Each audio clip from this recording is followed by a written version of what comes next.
అందరికీ నా నమస్కారాలండి.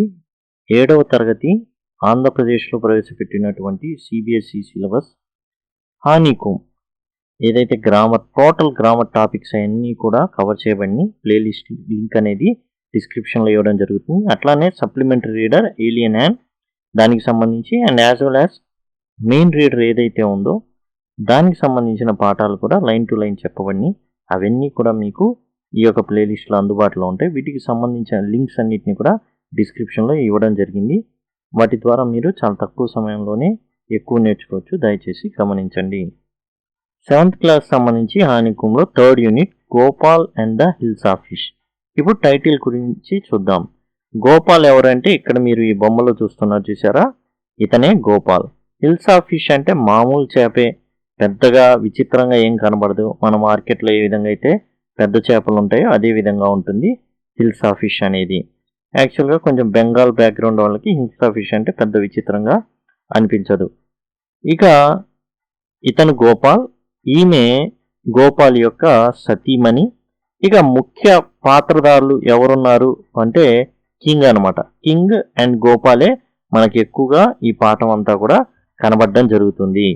ఇక పాఠ్యాంశంలోకి వెళ్దాం. పేజ్ నెంబర్ 36లో స్టార్ట్ అవుతుంది. It was a season for hilsa of fish. అది హిల్స్ ఆఫ్ ఫిష్ యొక్క సీజన్ అనమాట. అంటే చేపలు పెడతారు, హిల్స్ ఆఫ్ ఫిష్ ఎక్కువగా అమ్ముడుపోవడం అనేది జరుగుతుంది. Fissure man could think of nothing but hills of fish. అక్కడ ఎవరైతే జాలర్లు ఉన్నారో, చేపలు పట్టేవాళ్ళు ఉన్నారో వాళ్ళకి హిల్స్ ఆఫ్ ఫిష్ తప్ప ఇంకో వ్యాపకం అంటూ ఇంకో మాట అంటూ రాదు. Fish monger sold nothing but hills of fish. అప్పుడు చేపలు అమ్మేవాళ్ళు కూడా ఏం అమ్ముతారంటే హిల్స్ ఆఫ్ ఫిష్ అమ్ముతుంటారు. Come by the price of the hills is down today. రండి రండి కొనండి, ఈ చేప ధర తగ్గింది అని పిలుస్తూ ఉంటారు. House holders could talk of nothing but hills of fish. ఏ ఇంట్లో చూసినా హిల్స్ ఆఫ్ ఫిష్ గురించే మాట్లాడతారు. చాలా టేస్టీగా ఉండడం వల్ల దాని యొక్క ధర ఏంటి, లేకపోతే అది బాగా దొరుకుతుందా, ఎక్కడ దొరుకుతుంది, ఇవే మాటలు ఉంటాయి. How much did you pay for that hilsa. ఏ మాటలు అనమాట. ఆ హిల్సా కొనడానికి ఎంత పెట్టావు, ఎంత ఖర్చు పెట్టావు, పెద్దదిగా వచ్చింది అనేసి అడుగుతా. You would not believe if I told you. పక్కన ఉన్న వాళ్ళు చెప్తారనమాట, నీ తెలీదు, చాలా తక్కువ ధరకు వచ్చింది నాకు అనేసి మాట్లాడుకుంటూ ఉంటారు. And in the palace to the courtiers could discuss nothing but hills of fish. Even రాజభవంతిలో కూడా, రాజుగారి దగ్గరుండే సభికులు కూడా ఈ హిల్స్ ఆఫ్ ఫిష్ గురించే డిస్కషన్ జరుగుతుంది. ఎంత పొడుగుంది, ఎంత కమ్ముడుపోతుంది, ఎంత రుచిగా ఉంది, ఎన్ని హిల్స్ ఆఫ్ ఫిష్ తిన్నారు, ఇలాంటి డిస్కషన్సే జరుగుతూ ఉండేవి. Your majesty, you should have seen the huge hilsa I caught. ఓ మహారాజా, మీరు చూడాలి, నేను పట్టిన చేప ఎంత పెద్దదనుకున్నారు, మీరు చూడాల్సింది. ఇట్ వాస్ అని చెప్పబోతాడు, ఎంత పెద్దదిగా ఉందంటే అనేసి. ఆ పేజ్ నెంబర్ 37కి వచ్చేద్దాం. అక్కడ స్టాప్ ఇట్, ఆపండిక. Are you a courtier or a fisherman. మీరెవరు, రాజుగారి సభలో ఉండే సభికులా లేకపోతే చేపలు అమ్మేవాళ్ళ? The court fell silent with downcast eyes. ఒక్కసారిగా వాళ్ళందరూ కూడా నేలకేసి చూడడం మొదలుపెట్టారు. The king felt guilty. అందరూ అదే విధంగా నేల చూపులు చూడడంతో రాజుగారికి కూడా కొంచెం అయ్యో అనకూడని మాట అన్నానా అనేసి అపరాధ భావన అనేది వచ్చేసింది. I'm sorry, I lost my temper. నన్ను క్షమించండి, నా కోపం వచ్చేసింది. It is a season for hilsa of fish and no one. ఇది hilsa of fish season. Hilsa of fish బాగా దొరుకుతాయి, ఎక్కువ పెద్ద పెద్ద హిల్స్ ఆఫ్ ఫిష్ అనేది ఇప్పుడు దొరుకుతూ ఉంటాయి. And no one, not even Gopal can stop anyone from talking about hills of fish, not even for 5 minutes. అప్పుడు రాజుగారు చెప్తున్నారు, ఈ సభలో ఉండే గొప్పవాడైన గోపాల్తో సహా ఎవరిని కూడా హిల్స్ ఆఫ్ ఫిష్ గురించి మాట్లాడకుండా 5 నిమిషాలు కూడా ఆపలేడు. ఈవెన్ గోపాల్ కూడా, ఎవరు ఆగరు, అందరు హిల్స్ ఆఫ్ ఫిష్ గురించే మాట్లాడతారు. ఎందుకంటే ఇది హిల్సా చేపలు దొరికేటటువంటి కాలం కాబట్టి గోపాల్ కూడా ఏమాత్రం ఇక పనికిరాడు. కానీ గోపాల్ అయినా మాట్లాడాల్సిందే హిల్స్ ఆఫ్ ఫిష్ గురించి అనగానే గోపాల్ రెస్పాండ్ అయ్యాడు. Oh I think I could your majesty.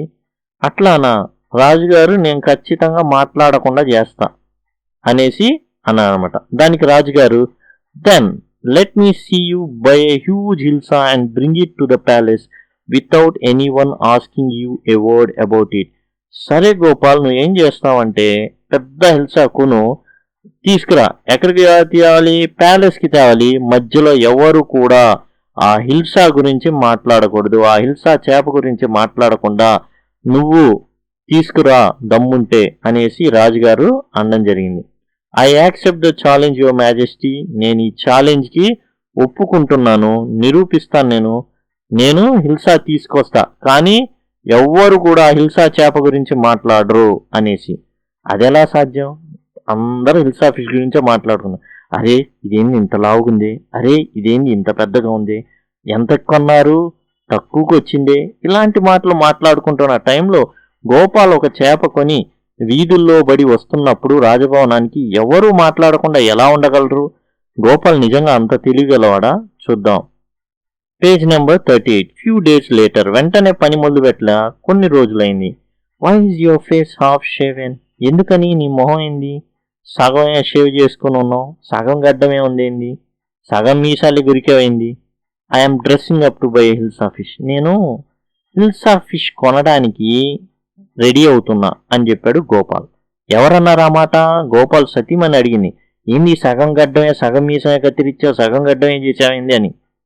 అప్పుడు చెప్పాడు అనమాట, నేను హిల్సా ఫిష్ కొనబోతున్నా, అందుకని డ్రెస్ కొత్త స్టైల్ అనమాట ఇదని చెప్పాడు. What is the matter with you? అసలు ఏమైంది నీకు? Why are you smearing yourself with ash? ఇదేంటి బూడిద పూసుకుంటున్నావేంది అనేసి గోపాల్ వారి అడిగింది. I told you I'm dressing up to buy a hilsa fish. నేను నీకు ముందే చెప్పా. ఏం చెప్పా? నేను హిల్సా చేప కొనడానికి వెళ్తున్నాను. ఇక గోపాల్ భార్య ఆగల. లిసన్ టు మీ, నా మాట విను please. You can't possible go out in those disgraceful racks. నీ బట్టలు ఎలా ఉన్నాయో చూసుకో. డిస్గ్రేస్ఫుల్ ర్యాక్స్ అంటే చినిగిపోయిన బట్టలు వేసుకుని ఉన్నాడు, సగం గడ్డం చేసుకున్నాడు, సగం మీసాలే కొరుక్కున్నాడు, అండ్ బూడిద పూసుకున్నాడు. What are you up to? What are you going to do? ఏం చేయబోతున్నావు నువ్వు? చినిగిపోయిన బట్టలు వేసుకున్నావు, సగం మీసాలు, సగం గడ్డం, నువ్వు అంత బూడిద పూసుకున్నావు, ఒక ఎట్లా పిచ్చోడ్లాగా ఉన్నావు, ఏం చేయబోతున్నావు నువ్వు అనగానే గోపాల్ చెప్పాడు, how many times must I tell you? ఎన్నిసార్లు చెప్పాలి ఉమన్, ఓ నా భార్య, ఎన్నిసార్లు చెప్పాలి నీకు? I am out to buy huge hilsa fish. Out to buy అంటే ఐఎమ్ గోయింగ్ టు బై, నేను బయటికి వెళ్తున్నా. I'm out to buy a huge hilsa fish.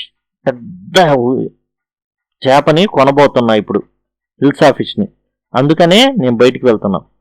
It has happen to me, he has gun mad. ఏదో జరిగింది, ఏదో అయ్యింది, గాలి పెట్టింది, పిచ్చోడు అయిపోయాడు కన్ఫామ్ అని కన్ఫామ్ చేసేసింది గోపాల్ భార్య. పేజ్ నెంబర్ 39లోకి వచ్చేసాం. Gopal bought the hilsa fish and started walking towards the palace. Gopal ఏ విధంగా అయితే చెప్పాడో అదే విధంగా పెద్ద హిల్సా ఫిష్ని కొన్నాడు, ఆ చేపను కొన్నాడు, అండ్ రాజభవనం వైపు నడవడం మొదలుపెట్టాడు. Mother look at the man, isn't he comical?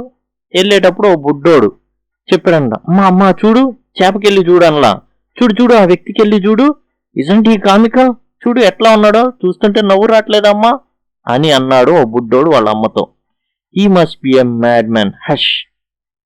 ఏమంటుంది? హే పిచ్చోడు కాబట్టి అలా అరవమాకు, వచ్చి గొంతు కొరికినా కొరుకుతాడు. I think he's a mistake. నేను వాళ్ళమ్మ కవర్ చేస్తుంది, అతను సాధువు అయి ఉండొచ్చు, అంటే సర్వసంగ పరిత్యాగి అయి ఉండొచ్చు.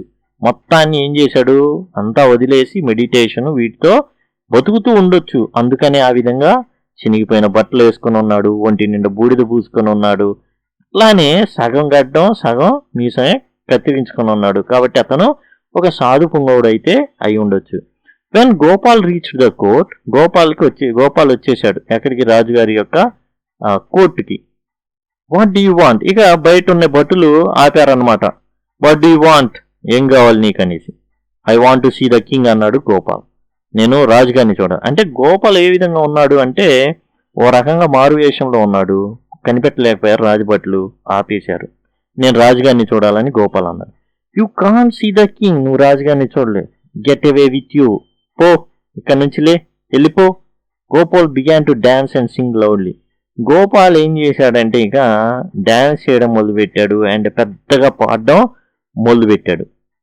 ఇప్పుడు పేజ్ నెంబర్ 40 అండి. ఇన్సైడ్ ద ప్యాలెస్, రాజభవనంలో రాజుగారు ఉన్నారు. ఇవన్నీ వినబడుతున్నాయి.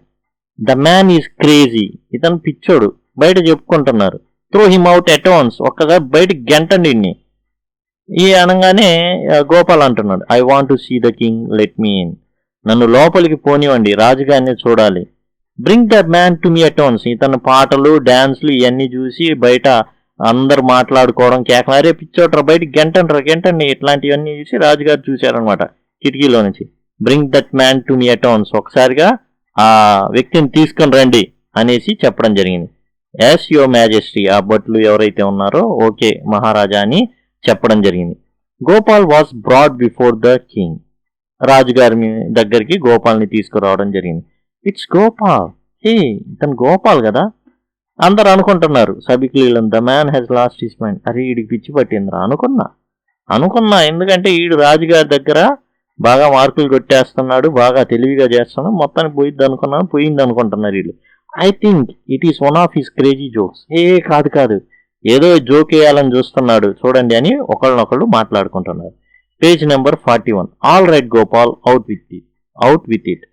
ఓకే గోపాల్, అసలు విషయానికి వచ్చి ఎంత సోదంతా వద్దు, నీ ఆకారం అన్ని చూసే చినిగిపోయిన బట్టలు, బూడిద రాసుకున్నాం, సగం మీసం అండ్ సగం గడ్డం. Okay out with it. సరే అసలు విషయానికి వచ్చాయి, ఇవన్నీ వద్దు, సోదొద్దు, అసలు విషయానికి వచ్చాయి. Why are you dress up in this ridiculous fashion? ఏంటిది నువ్వు అసలు ఈ డ్రెస్ ఏంది? సగం మీసం సగం గడ్డం చినిగిపోయిన బట్టలు ఏంటిది? బూడిదా? Your majesty, you seem to have forgotten something. Maharaja మీరు మర్చిపోయినట్టున్నారు మీరు చెప్పిన విషయం ఏదో. ఫర్గాటెన్ సంథింగ్, మర్చిపోవడం. రాజుగారు అన్నాను, ఫర్గాటెన్ సంథింగ్, మర్చిపోవడం. Strangely enough no one seems to be interest in hilsa fish today. చూశారా మహారాజా, ఈరోజు నేను నా చేతిలో ఓ చేప ఉందనే విషయం మీరు మర్చిపోయారు, సభికులు మర్చిపోయారు. Oh from the market to the palace, ఎక్కడి నుంచి మార్కెట్ నుంచి ప్యాలెస్ దాకా. And in the court not a soul has spoken a word about Hilsa fish. క్షమించాలి, ఏ వర్డ్ అని పడాలి. ఏ వర్డ్ అబౌట్ హిల్సా ఫిష్. ఎవ్వరు కూడా ఎక్కడి నుంచి, మార్కెట్ నుంచి ప్యాలెస్ దాకా వచ్చా, ఎవ్వరు ఒక్క మాట మాట్లాడాల. నేను పిచ్చోడినని అనుకున్నారు, సాధువునని అనుకున్నారు, తీసేయండి. ప్యాలెస్ దాకా వచ్చా, భటులు మాట్లాడారా? భటులు మాట్లాడలా. ఏం మాట్లాడారు? వీడు పిచ్చోడ్రా, డాన్స్లు ఎర్రిగంతులు వేస్తుంటే చూసి ఆనందించి గెంటేన్ అన్నారు. మీరు పిలిచారు, ఇక్కడ ఇంతమంది సభికులు ఉన్నారు, వీళ్ళు కూడా ఏం చేస్తున్నారు, వీడికి పిచ్చి పట్టిందిరా అనుకుంటున్నారు. లేదు ఏదో వేషాలు వేస్తున్నా అనుకున్నారే కానీ నా చేతిలో ఉన్న చేపను ఎవరైనా గమనించాడా? ఎవ్వరు గమనించలా. Only then did king remember the challenge he had thrown to Gopal. అప్పుడు రాజుగారికి వెలిగింది, ఓహో గోపాల్కి ఓ ఛాలెంజ్ విసిరాం కదా, ఛాలెంజ్ మన ఓవర్కి చెప్పాం, ఈ ఛాలెంజ్ స్వీకరించాడు. Ha, well Gopal, congratulations, you have achieved the impossible once again.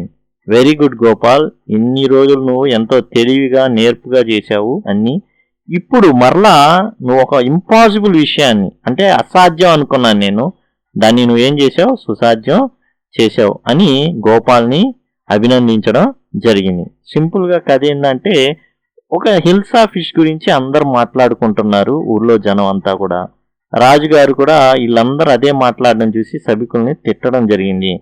తర్వాత తనకు తానుగా ఏమనుకున్నాడంటే, ఈవెన్ గోపాల్తో సహా ఎవరు కూడా ఈ హిల్సా ఫిష్ గురించి ఈ సీజన్లో మాట్లాడకుండా చేయలేరు అనేసి రాజుగారు అనడంతో, అక్కడే ఉన్నటువంటి గోపాల్, నేను ఛాలెంజ్ తీసుకుంటున్నాను, ఖచ్చితంగా ఎవ్వరు మాట్లాడకుండా నేను చేస్తానని చెప్పి కొన్ని రోజుల తర్వాత సగం గడ్డం సగం మీసాలు చినిగిపోయిన బట్టలు అండ్ యాష్ అంటే బూడిద పూసుకొని మార్కెట్కి వెళ్ళడం జరిగింది, ఫిష్ కొనడం జరిగింది. దారిలో వచ్చేవాళ్ళు కానివ్వండి అండ్ గేటు దగ్గర ఉన్న వాళ్ళు కానివ్వండి అందరూ కూడా ఇతను పిచ్చోడు అని ఇతని చేతిలో ఒక జస్ట్ ఫిష్ ఉందనే సంగతి ఎవరు గుర్తించాల.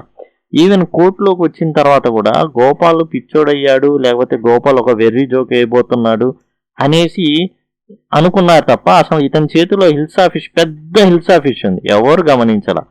అండ్ రాజుగారు కూడా దాని గురించి మాట్లాడలే. ఏంది గోపాల్ హిల్సా ఫిష్ తీసుకొచ్చావని కూడా మాట్లాడలా. ఏంది గోపాల్ ఏంటి అసలు విషయానికి వచ్చాయని మాత్రమే చెప్పాను. కాబట్టి అంతిమంగా ఏంటంటే గోపాల్ తన ఛాలెంజ్ని గెలవడం అనేది జరిగిందనమాట. ఇది Gopal and the hills of fish CBSE syllabus text బుక్లో ఉన్నటువంటి 3rd చాప్టర్ అనమాట. ఇదండి. Thanks a lot. మిగతా ఏవైతే లెసన్స్ ఉన్నాయో అవన్నీ కూడా డిస్క్రిప్షన్లో లింక్స్ ఉన్నాయి, దయచేసి గమనించండి. Thanks a lot.